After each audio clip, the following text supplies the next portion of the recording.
Hello दोस्तों, कैसे हैं। उम्मीद करता हूँ सारे दोस्त खैरियत से होंगे।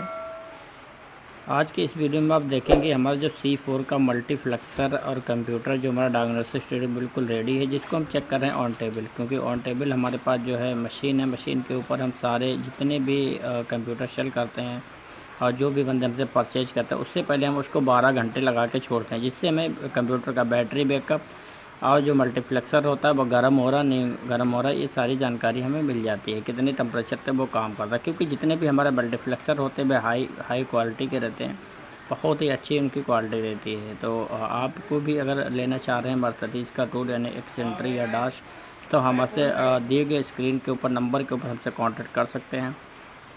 आपका जो रेट रहेगा बहुत ही ज़्यादा मुनासिब रहेगा और उसकी ट्रेनिंग भी हमारे द्वारा दी जाती है। अब हम बहुत ही जल्द एक ऑफ़र निकालने वाले, जिसमें ट्रेनिंग आपको देंगे मुफ्त में ट्रेनिंग आपको मिलेगी बिल्कुल फ्री में।